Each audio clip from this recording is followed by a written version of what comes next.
이런 강력범죄가 터질 때마다 신상정보 공개를 요구하는 여론이 큰 게 사실입니다. 피의자 신상정보 공개 왜 필요하고 꼭 이루어져야 하는지, 그리고 문제점은 없는지 먼저 두 분의 좀 의견을 듣고 싶은데 교수님 좀 의견 좀 어떠십니까? 네, 일단 뭐 이 신상 정보 공개의 필요성적인 측면을 좀 본다면요.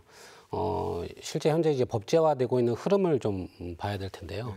기존의 이제 성폭력 특례법과 또 특정 강력범죄 특례법에 이제 산재되어 있던 이러한 신상정보 공개의 근거 법률을 중대범죄 신상공개법으로 이제 일원화를 했고요.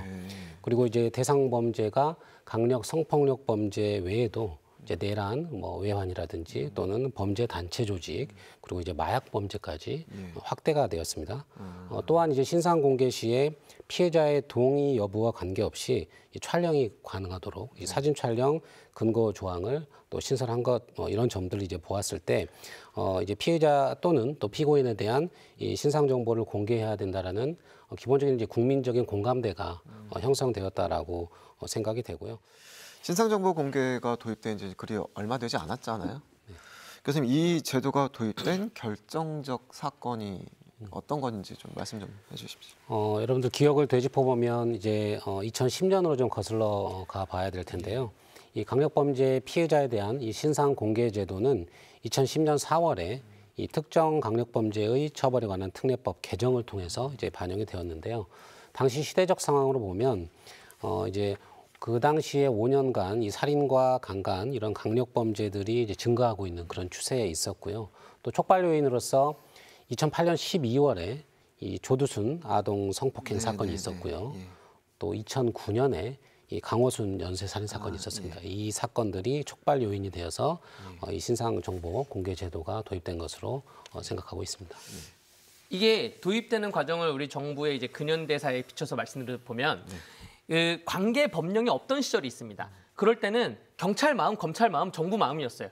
체포해 와서 얼굴을 보이든 안 보이든 마스크를 벗기든 안 벗기든 경찰 마음이었습니다. 이게 문민정부, 김영삼 정부 시절까지는 이렇게 경찰이 마음대로 하면서 신상정보 공개가 많이 됐어요. 그러면서 언론도 뭐 범죄자의 사진을 뭐 이면에 받기도 하고 이렇게 하다가 김대중 정부 시절에 사형제도의 집행이 정지되면서 인권이 대두되면서 신상정보를 이렇게 마음대로 공개도 되냐라는 국민 여론이 오히려 반대로 형성되기 시작합니다. 그래서 범죄자들 중에 강력범죄가 아닌 사람도 신상정보가 막 공개가 되는 그런 시절이었거든요. 그래서 그러한 범죄자들이 오히려 국가를 상대로 손해배상 청구를 합니다. 어떠한 법령에 근거해서 내 신상을 공개하는 것이냐. 국가 때문에 내 명예가 훼손됐다라고 해서 손해배상이 인정되기도 하고요. 그러다가 언론 보도에서 분위기가 바뀐 거예요. 신상 정보를 함부로 공개하면 안 되는 것이구나 라고 있다가 그러다가 유영철 사건, 정남규 사건 2004년, 2006년인데 이러한 강력범죄 사건에서도 신상 정보가 공개되지 않은 것입니다. 그러다가 강호순 사건 때 우리나라 대형 일간지 두 곳에서 강호순의 얼굴을 구해가지고 일면에 실게 돼요. 여기서 이제 사회적인 문제가 발생하면서 신상정보 공개에 대한 기준을 마련해야 되는 거 아니냐라고 해서 성범죄는 성범죄별로 만들고 특정 범죄는 특정 범죄별로 만들다가 말씀하신 것처럼 작년 10월 달에 중대범죄 피의자에 대한 공개법이 만들어지면서 올해 1월부터 시행을 하게 된 것입니다. 예, 그 법에 따라 이제 공개가 되는 그 절차로 지금 진행이 되고 있고. 그렇다면 신상정보 공개 제도가 시행된 이후에 대표적인 사례들이 좀 어떤 것들이 있는지 변호사님부터 좀 말씀 좀 해주시죠. 네, 이 신상정보 공개의 대표적인 사례가 올해만 하더라도 7건이에요. 2024년에 신상정보가 공개된 피의자가 7명이고 2023년에는 5명입니다. 그러니까 국민들 생각에는 너무나 큰 이슈들이 훅훅 지나가서 지금 있는 이 군인 중령 사건만 딱 기억나실 텐데 자세히 살펴보면 올해만 해도 7명이 있다고 말씀을 드리고요. 국민 여러분들이 생각하는 대표적인 사례 중에 하나가 고유정 사건이죠. 2019년에는 3명이었는데 아닌 듯 고유정, 장대호 사건이 있었는데 고유정이라고 이제 여성이었어요. 사실 신상 정보가 공개된 강력 범죄는 남성 피의자들이 많았는데 이 고유정은 여성 피의자였고 여기에 충격적인 것이 피해자가 전 남편이었습니다. 그 범행 수법도 굉장히 잔인했고 그 시신을 제주도를 오가는 그러한 유람선에서 시신을 바다에 버렸다는 것이 드러나면서 그리고 시신을 버리고 나서 일상적인 생활을 계속 해왔던 것이 드러나면서 이 피의자 고유정에 대한 신상 정보가 공개됐고 국민들이 충격을 받았던 그런 대표적인 사례라고 할 수가 있습니다. 예. 교수님께서는 아까 지금 말씀하신 사건 네. 어떻게 좀 기억하고 계십니까? 고유정 살인 사건을 잘 기억을 하고 있고요. 이 고유정의 경우 계획적으로 이제 전 남편을 제주도 펜션으로 유인해서 살해를 했고요. 마치 또 피해자로부터 성폭행을 당한 것처럼 이렇게 또 위장하고 피해자의 또 휴대전화를 사용하고 이런 부분들은 본 사건하고 일부 뭐 유사한 맥락이 있을 수도 있고요. 또 특히 이제 고유정 씨 같은 경우도 강력범죄 전과가 없었고 또 학력도 대졸 이상으로 중산층의 삶을 살고 있었던 것을 보았을 때 이번 사건과 유사한 그런 맥락이 있었다라고 보여집니다. 다만 이제 고유정 씨는 객관적인 증거가 밝혀지기 전까지는 범행을 지속적으로 부인하였고요. 또 자신의 이제 정당방위를 주장하면서 피해자임을 강조하였습니다. 그리고 이제 성격적인 측면으로 봤을 때 관계가 틀어지면 이제 가차없이 상대를 평가절하하고 또 이제 자살 위협 이런 불안한 정서적 특성이 있는 것으로 발견이 되어서 뭐 사이코패스까지는 아니지만 이 경계선 성격 장애와 유사한 특징을 보인다라는 그런 분석이 있었습니다. 그러면 교수님께서 그 또 기억나는 신상 정보 공개가 된 사건 대표적인 게 있다면 좀 말씀 좀 해주시죠. 대표적인 사건으로 사실 우리가 그 N번방, 이 텔레그램 N번방 이 디지털 성착취 이 사건을 볼 수가 있겠습니다. 당시에 이제 박사방을 만들었던 그 조주빈의 경우 이 불특정 다수의 아동 청소년 피해자 여성들을 협박해서 성착취 영상물을 제작하고 또 유포하였고요. 무려 이제 단기간에 약 1,000명 이상의 가담자를 모집을 하기도 했었습니다.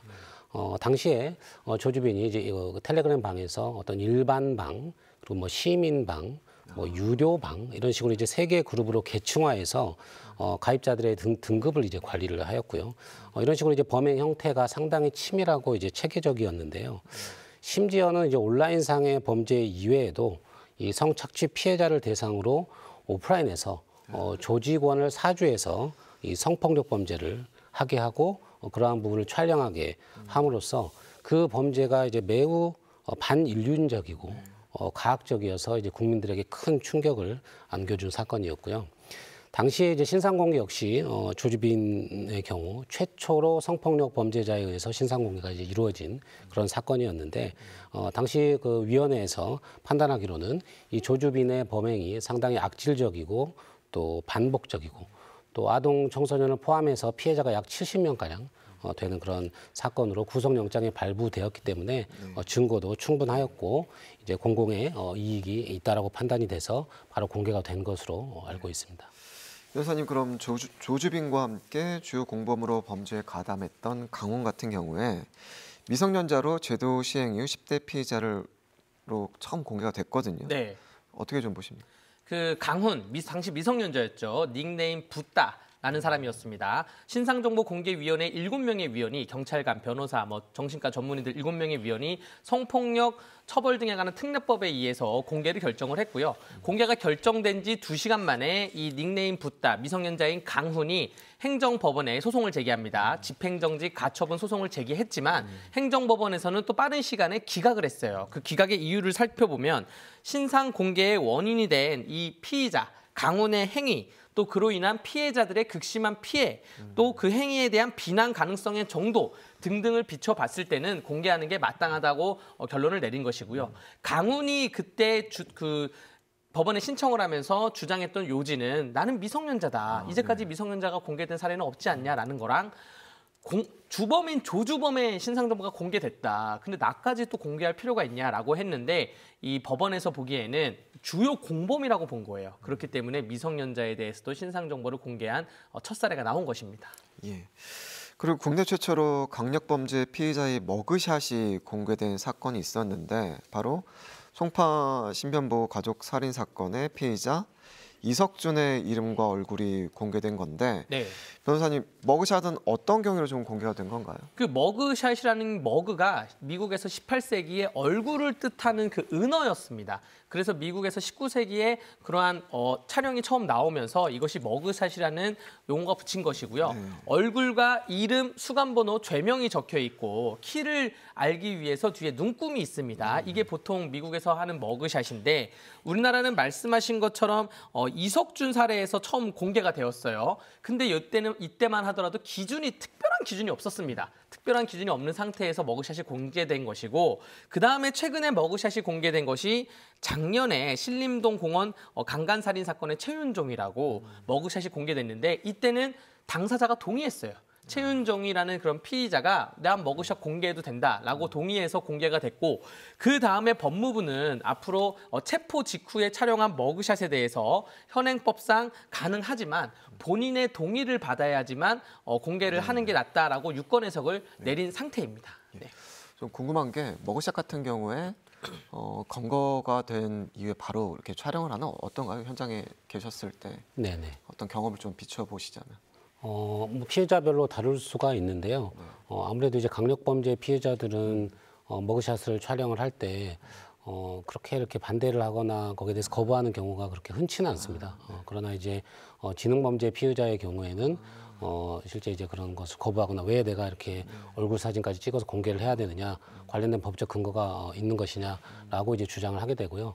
그럼에도 불구하고 경찰에서는 체포하고 이제 구속하는 피해자에 대해서는 기본적으로 지금 머그샷을 찍는 것으로 제가 알고 있습니다.